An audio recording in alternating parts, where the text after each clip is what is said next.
पुनरुत्थान के दिन की आशीषित और पवित्र सभा आ गई है। वसंत पर्वों के भाग के रूप में फसह और अख़मीरी रोटी के पर्व के बाद परमेश्वर ने हमें पुनरुत्थान के दिन की अनुमति दी। फसह हमारे लिए बहुमूल्य पर्व है और उसी प्रकार अख़मीरी रोटी का पर्व और पुनरुत्थान का दिन भी है। क्या सभी पर्वों में महत्वपूर्ण अर्थ निहित नहीं है? धर्मियों का पुनरुत्थान और अधर्मियों का पुनरुत्थान है, जिसका अंत में सभी मनुष्यों को सामना करना पड़ेगा। मुझे आशा है कि हम सभी धर्मियों के पुनरुत्थान में भाग लेने में सक्षम होंगे और अनंत स्वर्गीय घर में उठा लिए जाएंगे। चूंकि दुष्ट मर चुके हैं, इसलिए उन्हें भी पुनरुत्थान का मौका दिया जाता है। लेकिन अधर्मियों के पुनरुत्थान के बाद परमेश्वर का न्याय और अनंत दंड है। जब हम इसके बारे में सोचते हैं तो क्या हमें इसका एहसास नहीं होना चाहिए कि हमें दुष्टों के पुनरुत्थान में कभी भी भाग नहीं लेना चाहिए? धर्मियों और अधर्मियों के पुनरुत्थान के पीछे परमेश्वर की इच्छा है, जिन्होंने कहा हर एक को उसके कामों के अनुसार प्रतिफल मिलेगा। कुछ लोग सोचते हैं कि किसी को पता नहीं चलेगा कि उन्होंने क्या किया है और यह समय के साथ गायब हो जाएगा, लेकिन आत्मिक दुनिया में उनके कार्य कभी गायब नहीं होते। पिछले समय में जो रिकॉर्ड किया गया था, क्या हम उसे नहीं देख सकते? यदि समय बीतने पर सब कुछ गायब हो जाता है तो ऐसे वीडियो भी बिल्कुल नहीं होने चाहिए। लेकिन विज्ञान के विकास के कारण 10 साल पहले या 20 साल पहले या 30 साल पहले हुई चीजों का रिकॉर्ड आज भी मौजूद है। यह असंभव है कि यहां उपस्थित आप में से कोई 200 साल पहले रहते थे। आप सभी की आयु 100 साल से कम होगी। फिर क्या आपके पास 50 साल पहले जो हुआ उसका रिकॉर्ड है? भले ही हम उन्हें भूल जाते हैं, लेकिन फिर भी उनका रिकॉर्ड रहता है। परमेश्वर ने आज के विज्ञान के माध्यम से पहले ही साबित कर दिया है कि चीजों को रिकॉर्ड किया जा सकता है। जब कोई टीवी स्टेशन किसी दृश्य को रिकॉर्ड करता है और उसे हमारे कमरों तक पहुंचाता है, तो वो रेडियो तरंगों के माध्यम से उन उपकरणों तक पहुंचता है जिन पर हम घर पर रहते हुए उन दृश्यों को देख सकते हैं। भले ही हमारे घर टीवी स्टेशन से बहुत दूर स्थित हो, फिर भी इन दृश्यों को हम तक पहुंचाया जा सकता है ताकि हम उन्हें देख सके। यदि हमारे पास मनुष्यों की दुनिया में ऐसे उपकरण है, तो चौथी और पांचवी आयामी दुनिया में इनका होना कितना सरल होगा। इसका अर्थ यह है कि जिस तरह से हम कार्य करते हैं, साथ ही साथ आज हम अपने विश्वास के जीवन में जो भी कार्य करते हैं, उसे मिटाया या गायब नहीं किया जा सकता। इसलिए हमें हर दिन अधिक सुंदर और अनुग्रहपूर्ण जीवन जीना चाहिए, जो परमेश्वर की दृष्टि में स्वर्ग के अनंत राज्य में प्रवेश करने के योग्य है। सभी लोगों, हम जितने दिन जीते हैं उसकी गिनती करने का प्रयास करें। क्योंकि एक वर्ष में 365 दिन होते हैं। यदि हम 10 साल तक जीते हैं तो इसका मतलब है कि हम 3650 दिन जीते हैं, और यदि हम 20 साल जीते हैं तो इसका मतलब है कि हम लगभग 7000 दिन जीते हैं। सचमुच इस दुनिया में हमारा जीवन बहुत छोटा है। इतने कम जीवन काल में हमें पश्चाताप करना चाहिए। भले ही हम अपने जीवन का हर मिनट परमेश्वर का भय मानने और अच्छी चीजें बोने में बिता दे, फिर भी यह पर्याप्त समय नहीं होगा। हम सभी को रूपांतरित होना चाहिए और नया जन्म लेना चाहिए, ताकि हम अपने सभी पापी स्वभाव को मार सके और धार्मिकता की देह के साथ एक नया जीवन जी सके।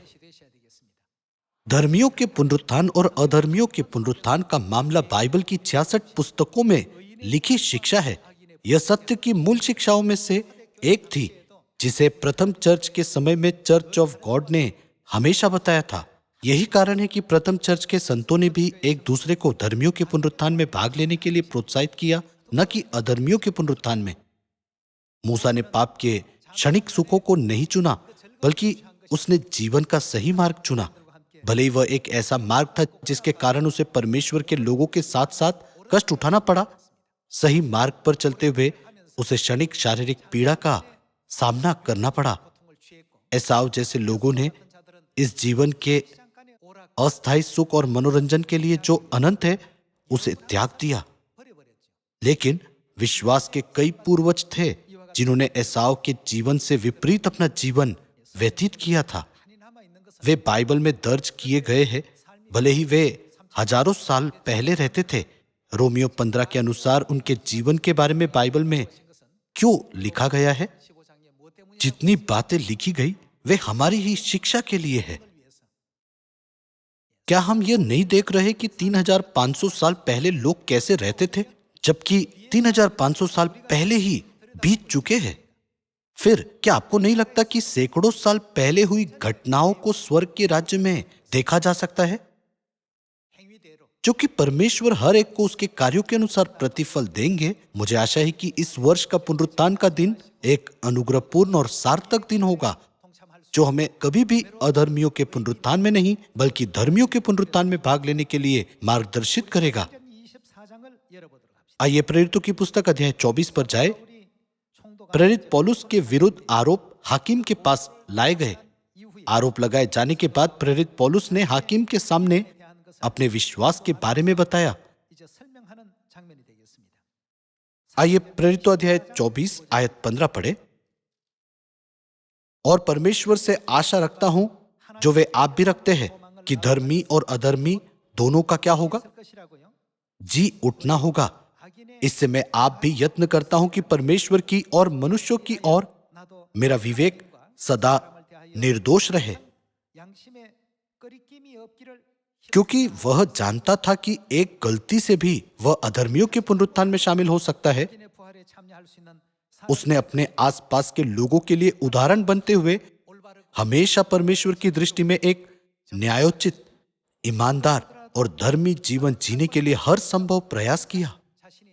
दूसरे शब्दों में, उसने अपने अत्यंत दृढ़ विश्वास की व्याख्या की और इस बात पर जोर देते हुए कि वह परमेश्वर की शिक्षाओं का पालन करते हुए जीता है, यह कहा, मैंने कभी भी व्यवस्था के विरुद्ध कुछ भी नहीं किया कि मुझे न्यायालय में इस तरह खड़ा होना पड़े। यह कहते हुए उसने धर्मी और अधर्मियों के पुनरुत्थान का उल्लेख किया। आइए हम प्रकाशित वाक्य की पुस्तक अध्याय 20 पर जाए। चूंकि आज पुनरुत्थान का दिन है, इसलिए हमें पुनरुत्थान के साथ साथ रूपांतरण के मामलों के बारे में सोचने की आवश्यकता है। आइए हम प्रकाशित वाक्य अध्याय 20 आयत 11 देखें। फिर मैंने एक बड़ा श्वेत सिंहासन और उसको जो उस पर बैठा हुआ है देखा। उसके सामने से पृथ्वी और आकाश भाग गए और उनके लिए जगह न मिली। फिर मैंने छोटे बड़े सब मरे हुओं को सिंहासन के सामने खड़े हुए देखा और पुस्तकें खोली गई और फिर एक और पुस्तक खोली गई, अर्थात जीवन की पुस्तक। और जैसा उन पुस्तकों में लिखा हुआ था, वैसे ही उनके कामों के अनुसार मरे हुओं का क्या किया गया? उनका न्याय किया गया। किसके अनुसार? उनके कामों के अनुसार। चाहे उन्होंने भले कार्य किए या दुष्ट, और चाहे उन्होंने पवित्र जीवन जिया या नहीं, ये सब काम उनके कार्यों के अनुसार पुस्तकों में लिखे गए हैं। और जैसा पुस्तकों में दर्ज किया गया है, उसके अनुसार उनका न्याय किया जाएगा। ये लोग कौन हैं? ये वे हैं जिन्हें पृथ्वी नामक इस तीसरी आयामी दुनिया में मरे हुओं के रूप में वर्णित किया गया है।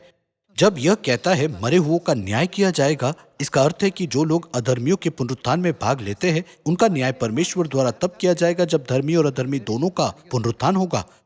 आइए हम आयत 13 के साथ जारी रहे। समुद्र ने उन मरे हुओं को जो उसमें थे दे दिया, और मृत्यु और अधोलोक ने उन मरे हुओं को जो उनमें थे दे दिया। यहाँ फिर से वही बात कही गई है, और उनमें से हर एक के कामों के अनुसार उनका न्याय किया गया।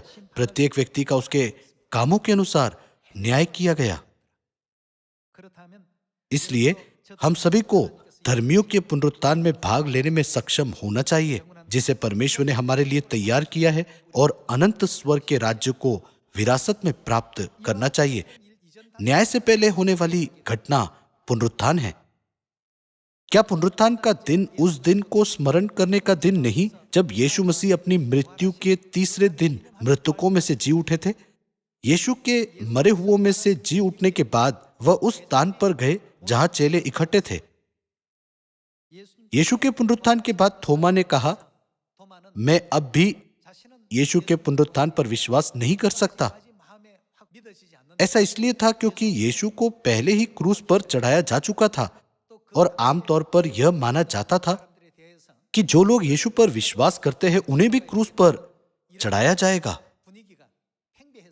साथ ही उन्हें क्रूस पर चढ़ाए केवल 3 दिन ही हुए थे। यीशु इमाउस के मार्ग पर अपने 2 चेलों के सामने प्रकट हुए और मरियम मगदलिनी के सामने भी।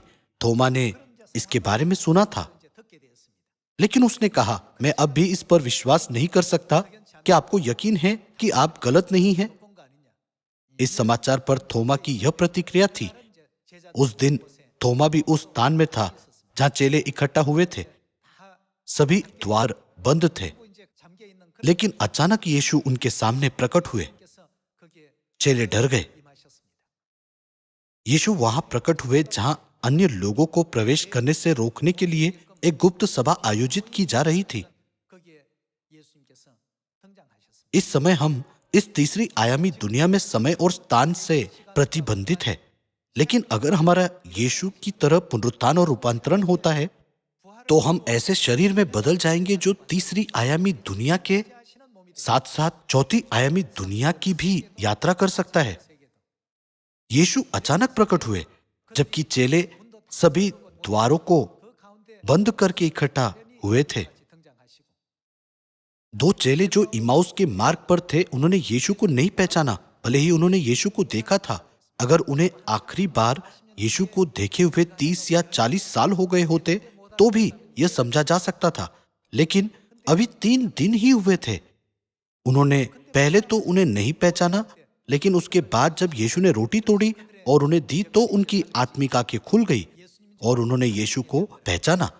हम पुष्टि कर सकते हैं कि यीशु मसीह की देह एक आत्मिक देह में बदल गई थी जो सभी प्रतिबंधों से मुक्त थी। भविष्य में जब हम पुनरुत्थान की शक्ति में भाग लेंगे तो हमारे पास तीसरे आयाम के शरीर नहीं रहेंगे। जब यह होगा तो वे जो अधर्मियों के पुनरुत्थान में शामिल होंगे अनंत आग के कुंड में जाएंगे, और वे जो धर्मियों के पुनरुत्थान में शामिल होंगे मसीह के बहुमूल्य लहू के द्वारा आत्मिक प्राणियों में बदल जाएंगे, यानी हमारी मूल दशा में लौट जाएंगे जिसमें हम अनंत स्वर्गदूतों की दुनिया में पहले थे। पिता ने अपनी सत्य की पुस्तकों में यह लिखा है। तीसरी आयामी दुनिया को छोड़ने के बाद हम 5वीं आयामी दुनिया में जाएंगे और चौथी आयामी दुनिया में स्वर्गदूतों पर शासन करेंगे। सभी लोगों, यह अद्भुत समय बहुत दूर नहीं है, लेकिन निकट भविष्य में यह हमारे लिए वास्तविकता बन जाएगा। तब क्या हमें अनंत और शानदार चीजों को एक तरफ रख देना चाहिए जिससे हमारे हृदय निरर्थक और नग्न मामलों से आकर्षित हो जाए जो केवल इस पृथ्वी से संबंधित है? हमें ऐसा नहीं होने देना चाहिए। यीशु ने थोमा से, जो संदेह कर रहा था, कहा, अपनी उंगली मेरे हाथों में डाल और मेरे पंजर में डाल। थोमा, जो सोच रहा था कि वह एक भ्रम देख रहा है, उसने वही किया जो यीशु ने उसे करने के लिए कहा था और देखा कि उनके पास वास्तव में कीलों और भाले के निशान थे। थोमा चकित हुआ और उनसे कहा, हे मेरे प्रभु, हे मेरे परमेश्वर। इस प्रकार यीशु ने अपने सभी चेलों और अन्य सभी लोगों को 40 दिनों तक बताया कि उनका पुनरुत्थान हुआ है और उसके बाद जैतून पहाड़ पर उनका स्वर्गारोहण हुआ। यह सभी चीजें हमारे सामान्य ज्ञान का हिस्सा नहीं है। इस तीसरी आयामी दुनिया में पृथ्वी के गुरुत्वाकर्षण द्वारा सीमित हमारे शरीर के साथ इसका हमारे लिए कोई मतलब नहीं है। ऐसा इसलिए है क्योंकि यीशु अपने मूल आत्मिक स्वरूप यानी परमेश्वर के रूप में रूपांतरित हो गए थे, जो एक अलग आयामी दुनिया से संबंधित है। तब इसका अर्थ है कि हमारे शरीर भी मसीह की तरह आत्मिक देह में परिवर्तित हो जाएंगे। जो लोग अधर्मियों के पुनरुत्थान में शामिल होंगे वे युगानुयुग पीड़ित होंगे, लेकिन सियोन के सभी लोग जिनके पापों का प्रायश्चित मसीह के लहू द्वारा किया गया है और जिन्हें पर्वों के द्वारा पवित्र किया गया है, वे स्वर्ग में युगानुयुग राज्य करने की महिमा को प्राप्त करेंगे। इसे मन में रखते हुए कि हम इस प्रकार की महिमा में प्रवेश करेंगे, कृपया पहला कुरिन्थियों की पुस्तक अध्याय 15 देखें। अध्याय 15 आयत 45 कहती है, ऐसा ही लिखा भी है कि प्रथम मनुष्य अर्थात आदम जीवित प्राणी बना और अंतिम आदम जीवनदायक आत्मा बना, परंतु पहले आत्मिक न था पर स्वाभाविक था, इसके बाद आत्मिक हुआ। यदि हम आयत 40 से पढ़े तो हम यहां उल्लेखित स्वाभाविक और आत्मिक देह के मामले को समझ सकेंगे। आयत 40, स्वर्गीय देह है और पार्थिव देह भी है, परंतु स्वर्गीय देहों का तेज और है और पार्थिव का और। सूर्य का तेज और है, चांद का तेज और है, और तारागणों का तेज और है, क्योंकि एक तारे से दूसरे तारे के तेज में अंतर है। मुर्दों का जी उठना भी ऐसा ही है। शरीर नाशवान दशा में बोया जाता है, परंतु जब हम जी उठेंगे तो क्या होगा? और अविनाशी रूप में जी उठता है। वह अनादर के साथ बोया जाता है और तेज के साथ जी उठता है, निर्बलता के साथ बोया जाता है और सामर्थ्य के साथ जी उठता है। स्वाभाविक देह बोई जाती है और हम किस तरह की देह के साथ जी उठेंगे? और आत्मिक देह जी उठती है। जबकि स्वाभाविक देह है तो आत्मिक देह भी है। बाइबल हमें सिखाती है कि स्वर्गीय स्वर्गदूतों की दुनिया में एक आत्मिक देह है, जैसे पृथ्वी पर एक स्वाभाविक यानी शारीरिक देह है। बाइबल हमें यह भी बताती है कि यह पुनरुत्थान उस दिन होगा जब परमेश्वर अपनी समस्त महिमा के साथ इस पृथ्वी पर आएंगे। आइए आयत 50 पर जाए। हे भाइयों, मैं यह कहता हूं कि मांस और लहू परमेश्वर के राज्य के अधिकारी नहीं हो सकते और ना नाशवान अविनाशी का अधिकारी हो सकता है। देखो, मैं तुमसे भेद की बात कहता हूं। हम सब नहीं सोएंगे, परंतु क्या होगा? हम सब बदल जाएंगे। हम जो जीवित है आत्मिक देह में परिवर्तित हो जाएंगे, लेकिन जो मरे हुए हैं उनके बारे में क्या? आइए हम आयत 52 के साथ जारी रहे। और यह क्षण भर में पलक मारते ही अंतिम तुरी फूंकते ही होगा, क्योंकि तुरी फूंकी जाएगी और मुर्दे अविनाशी दशा में उठाए जाएंगे और हम बदल जाएंगे। पुनरुत्थान और रूपांतर को बाइबल में एक ही संदर्भ में समझाया गया है। रोमियो अध्याय 1 आयत 20 में परमेश्वर के वचनों के अनुसार परमेश्वर ने अपनी बनाई हुई सभी वस्तुओं में अपनी इच्छा प्रकट की, और प्रकाशित वाक्य अध्याय 4 में परमेश्वर ने कहा कि उनकी इच्छा के बिना कुछ भी नहीं बनाया गया। आइए परमेश्वर की सारी सृष्टियों में से संक्षेप में पुनरुत्थान के सिद्धांत पर एक नजर डालें। सभी लोगों, वाद्य पतंग बहुत सुंदर है। अधिकांश जीव जब बच्चे होते हैं तो वे सुंदर दिखते हैं, लेकिन वाद्य पतंग जब छोटे होते हैं तो वे अनाकर्षक दिखते हैं। वाद्य पतंग लार्वा टेडपोल यानी मेंढक का बच्चा खाते हैं, क्योंकि वे उनके प्राकृतिक शत्रु हैं। जब वे पानी के अंदर रहते हैं तो वे अपने गलफड़ों से सांस लेते हैं। वाद्य पतंग अपने जीवन के प्रारंभिक चरण को पानी के नीचे लार्वाओं के रूप में बिताते हैं। जब वे उस चरण में होते हैं तो वे बहुत अनाकर्षक दिखते हैं, लेकिन जैसे जैसे वे बड़े होते हैं वे एक रूपांतरण प्रक्रिया से गुजरते हैं। जब वे कई बार केचुली छोड़ते हैं और दोबारा जन्म लेते हैं तो उनका रूप पूरी तरह से बदल जाता है। अतीत में वे केवल पानी के नीचे रह सकते थे, लेकिन अब वे पानी के नीचे नहीं रह सकते। जब वे पानी से बाहर रहना शुरू करते हैं तो वाद्य पतंग अपने पंखों के साथ पल भर में इधर उधर उड़ते हुए यहां से वहां होते हैं। इसे ही रूपांतरण कहते हैं। रूपांतरण और पुनरुत्थान के बारे में समझने में हमारी मदद करने के लिए परमेश्वर ने इस प्रक्रिया से गुजरने के लिए कीड़ों की दुनिया और जानवरों की दुनिया की रचना की। ऐसा कहा जाता है कि सिकाड़ा लार्वा 7 साल तक जमीन के नीचे रहते हैं।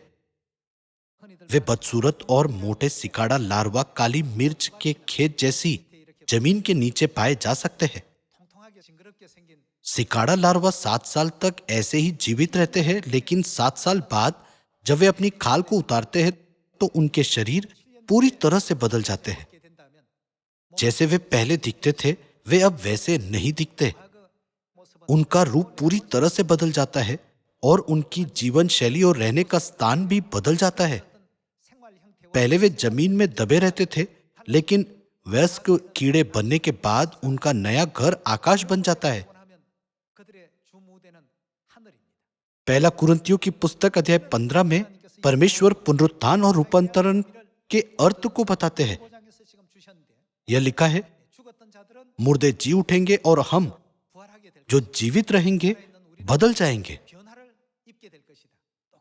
हम सभी एक ही रूप में बदल जाएंगे, लेकिन उनमें और हमारे बीच अंतर यह है कि परमेश्वर हमें मृत्यु का स्वाद चखे बिना रूपांतरित होने देंगे, और जो लोग पहले ही मर गए हैं उन्हें परमेश्वर एक और प्रक्रिया से गुजरने की अनुमति देंगे, जो कि पुनरुत्थान है। फिर जब हम रूपांतरित होते हैं तो हम किस प्रकार की देह में परिवर्तित होंगे?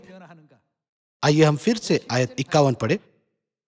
देखो, मैं तुमसे भेद की बात कहता हूं, हम सब नहीं सोएंगे परंतु सब बदल जाएंगे, और यह क्षण भर में पलक मारते ही अंतिम तुरी फूकते ही होगा, क्योंकि तुरी फूकी जाएगी और मुर्दे अविनाशी दशा में उठाए जाएंगे और हम बदल जाएंगे। क्योंकि अवश्य है कि यह नाशवान देह अविनाश को पहन ले और यह मरणहार देह अमरता को पहन ले।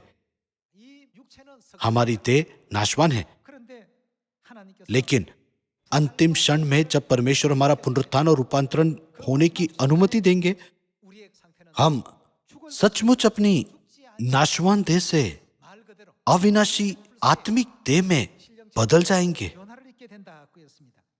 और यह मरणहार देह अमरता को पहन ले।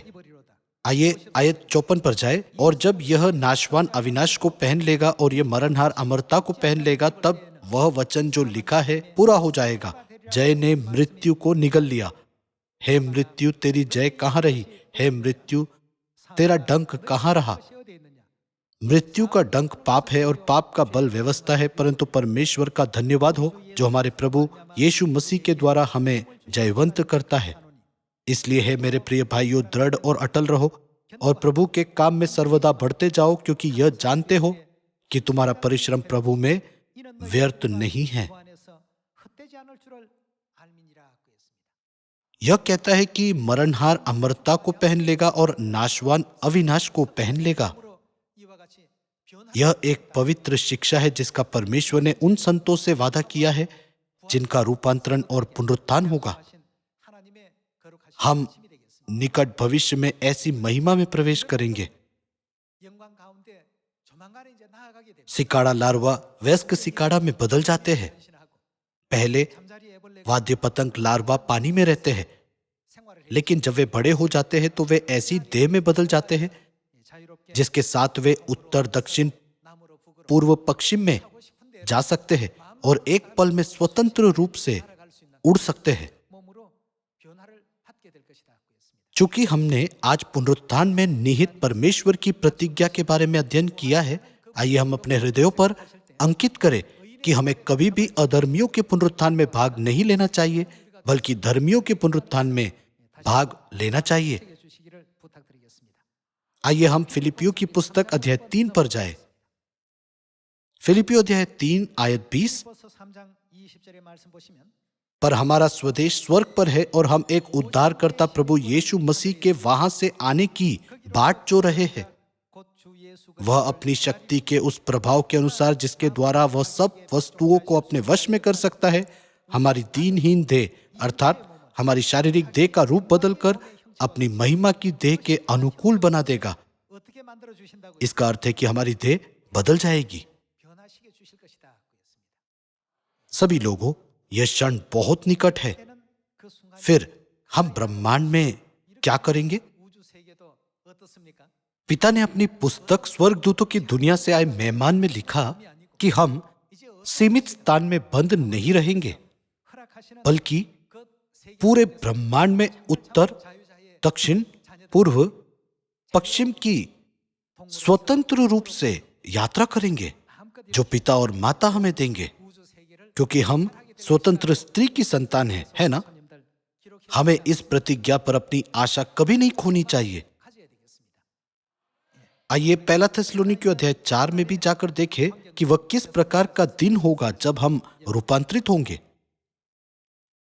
आइए अध्याय 4 आयत 13 पढ़े। हे भाइयों, हम नहीं चाहते कि तुम उनके विषय में जो सोते हैं अज्ञानी रहो। ऐसा ना हो कि तुम दूसरों के समान शोक करो जिन्हें आशा नहीं। क्योंकि यदि हम विश्वास करते हैं कि यीशु मरा और जी भी उठा, तो वैसे ही परमेश्वर उन्हें भी जो यीशु में सो गए हैं उसी के साथ ले आएगा। जो सो गए हैं का अर्थ है वे लोग जिनकी शारीरिक देह मर गई है। क्योंकि हम प्रभु के वचन के अनुसार तुमसे यह कहते हैं कि हम जो जीवित है और प्रभु के आने तक बचे रहेंगे, सोए हुओं से कभी आगे न बढ़ेंगे। क्योंकि प्रभु आप ही स्वर्ग से उतरेगा, उस समय ललकार और प्रधान दूत का शब्द सुनाई देगा और परमेश्वर की तुरही फूंकी जाएगी, और जो मसीह में मरे हैं वे पहले जी उठेंगे। तब हम जो जीवित और बचे रहेंगे उनके साथ बादलों पर उठा लिए जाएंगे कि हवा में प्रभु से मिले, और इस रीति से हम सदा प्रभु के साथ रहेंगे। इस प्रकार इन बातों से एक दूसरे को शांति दिया करो। क्या ये वचन सचमुच सांत्वना देने वाले नहीं? आइए हम उस गौरवशाली समय की आशा करें जब हम सभी धर्मियों के पुनरुत्थान में भाग लेंगे और अपने पिता और माता के अनंत राज्य में लौटेंगे, जो हमारा अनंत घर है। परमेश्वर ने हमें पाप और मृत्यु की शक्ति से मुक्त किया है। परमेश्वर ने हमें स्वतंत्र स्त्री की संतान बनने की अनुमति दी है ताकि हम धर्मियों के पुनरुत्थान में शामिल हो सके। लेकिन कुछ चीजें हैं जो हमें तब तक करनी चाहिए जब तक कि पिता हमें लेने के लिए इस पृथ्वी पर नहीं आते। परमेश्वर ने वादा किया है कि वह हमें हमारे कार्यों के अनुसार प्रतिफल देंगे। आइए हम उस वादे को अपने मन में रखें और सुसमाचार के लिए कड़ी मेहनत करें ताकि हमारे बहुत से सुंदर कार्य स्वर्गीय कार्यों की पुस्तक में दर्ज किए जा सके। इस पृथ्वी पर चीजें वास्तव में क्षणिक और अस्थायी है। समय उड़ जाता है।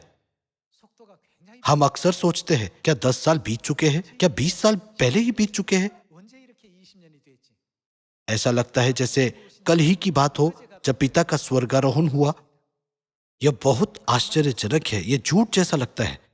मुझे अक्सर ऐसा लगता है कि हमने संकुचित समय की दीवार को पार किया है। मुझे आशा है कि जो समय बचा है उसमें भी ऐसा ही महसूस होता रहेगा। मुझे नहीं पता कि युवा वयस्कों के पास मेरी उम्र तक पहुंचने और इसका अनुभव करने का समय होगा या नहीं। जब मैं उनकी उम्र का था उस समय मैं वास्तव में बड़े लोगों की बातों को ध्यान में नहीं रखता था। मैंने बस सोचा, मुझे लगता है कि हर कोई बड़े होने पर ऐसी ही बातें कहता है। लेकिन यह हमारी आत्माओं के विषय में परमेश्वर के सत्य वचन है। आइए हम ऐसे काम न करें जो हमें अधर्मियों के पुनरुत्थान की ओर ले जाता है, लेकिन आइए हम सभी धर्मियों के पुनरुत्थान में भाग लेने में सक्षम हो ताकि हम अपने मरणहार शरीर के अमर शरीर में बदलने के अनुभव में शामिल हो सके। आज पवित्र पुनरुत्थान का दिन है। यह वह दिन है जब मसीह मरे हुओं में से जी उठे थे, और यह वह दिन है जब उन्होंने मृत्यु और अंधकार की शक्ति को पूरी तरह से नष्ट कर दिया था। मैं आशा करता हूं कि अंधकार को पूर्ण रूप से तोड़ दिया जाएगा और पाप और मृत्यु की ओर अगुवाई करने वाले सभी विचार हमारे हृदयों में से नष्ट हो जाएंगे, ताकि परमेश्वर जो ज्योति है पूरी तरह से हम में रह सके और हम अपना शेष जीवन परमेश्वर के साथ खुशी से जी सके। आपका बहुत बहुत धन्यवाद। परमेश्वर आपको आशीष दे।